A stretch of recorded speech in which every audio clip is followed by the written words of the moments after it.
Facebook পেজের policy issue ওঠানোর জন্য সেকেন্ডের মধ্যে রিমুভ হয়ে যাবে। শুধু টাচ করবেন, দেখবেন আপনার পেজে পলিসি ইস্যু নাই। অসাধারণ এবং গুরুত্বপূর্ণ একটা কাজ আজকে শিখতে পারবেন। এর জন্য কি করতে হবে, আপনার স্মার্টফোন থেকে সোজা গুগল ক্রোমে চলে আসবেন। ফেসবুক পেজে গিয়ে আপনি কিন্তু পলিসি ইস্যু রিমুভ করতে পারবেন না। এর জন্য গুগল ক্রোমে আসতে হবে। আমি গুগল ক্রোমে চলে আসলাম।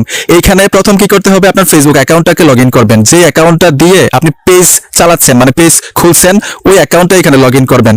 লগ ইন করা না থাকলে কিন্তু এই সেটিংস গুলোর মধ্যে আপনি প্রবেশ করতে পারবেন না, ঠিক আছে? ফেসবুক অ্যাকাউন্ট লগ ইন করার পরে উপরে সার্চ বক্স পাবেন, এখানে লিখতে হবে ফেসবুক ক্রিয়েটর স্টুডিও। এই যে দেখুন, আমি এখানে লিখে দিলাম ফেসবুক ক্রিয়েটর স্টুডিও।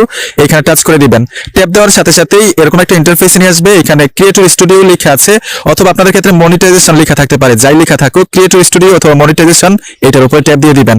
ট্যাপ দেওয়ার সাথে সাথেই মেটা বিজনেস সাইটে নিয়ে যাবে। এই যে দেখুন, বিজনেস সাইটে চলে আসলো, facebook.business.com। এখান থেকে কিন্তু পলিসি ইস্যু আমরা সেকেন্ডের মধ্যে রিমুভ করতে পারবো। একদম প্র্যাকটিক্যাল কাজগুলো দেখাচ্ছি। এখানে দেখুন মনিটাইজেশন লেখা আছে, আপনাদেরকে জুম করে দেখাচ্ছি। যে দেখুন সাইটে লেখা আছে মনিটাইজেশন, এখানে ট্যাপ দিবেন। ট্যাপ দেওয়ার সাথে সাথেই পলিসি ইস্যু দেখতে পাবেন। আমি ট্যাপ দিলাম। এই যে দেখুন পলিসি ইস্যু কিন্তু এখানে দেখাচ্ছে পেজের মধ্যে।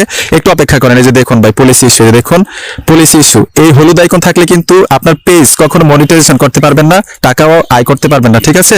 এখন এটাকে রিমুভ করার জন্য এখানে দেখুন সি ডিটেইলস লেখা আছে। এই যে দেখুন, আমি সি ডিটেইলসে টাচ করব। ট্যাপ দেওয়ার সাথে সাথে এই যে দেখুন দুইটা অপশন উপরে দেখাচ্ছে। আপনাদেরকে জুম করে দেখাচ্ছি। এখানে কিন্তু দুইটা অপশন, একটা ঘড়ির মতো আর একটা হাতের মতো। এই দেখুন হাতের মতো যে আইকনটা আছে, এখানে ট্যাপ দিবেন। এই আইকনটাতে ট্যাপ দেওয়ার সাথে সাথেই নতুন একটা অপশনে নিয়ে আসবে। এখানে দেখুন ব্র্যান্ড কন্টেন্ট ট্যাগ লেখা আছে। এই যে উপরে দেখুন ব্র্যান্ড কন্টেন্ট ট্যাগ, এইখান থেকে আপনারা ইনেবলে চলে আসবেন। এখানে এই সাইডে লেখা আছে, এই দেখুন ইনেবল ট্যাগ। এই দেখুন এইখানে লেখা আছে ইনেবল ট্যাগ, এইখানে ট্যাপ দিবেন। ট্যাপ দেওয়ার সাথে সাথেই কন্টিনিউ লেখা আসবে। এই দেখুন জুম করে দেখাচ্ছি তো, এর জন্য একটু লেট হচ্ছে। আমি কনফার্মে টাচ করে দিলাম। ট্যাপ দেওয়ার সাথে সাথে এখান থেকে ব্যাক চলে আসবে। দেখুন ব্যাক চলে আসলাম। মনিটাইজ অপশনে চলে আসি। আসার সাথে সাথে ম্যাজিকটা দেখতে পাবেন। এই যে দেখুন ভাই, একটু অপেক্ষা করেন ভাই। এই যে দেখেন ভাই, অলরেডি কিন্তু এই যে দেখুন পলিসি ইস্যু উঠে গেছে। এইভাবে আজ থেকে আপনার পেজে পলিসি ইস্যু আসলে এরকম ভাবে রিমুভ করতে পারবেন, উঠিয়ে নিতে পারবেন সেকেন্ডের মধ্যে। বন্ধুরা, ভিডিওটা দেখে যদি মনে হয় নতুন কিছু শিখেছেন, অবশ্যই সাথে থাকবেন। দেখা হবে নতুন ভিডিওতে।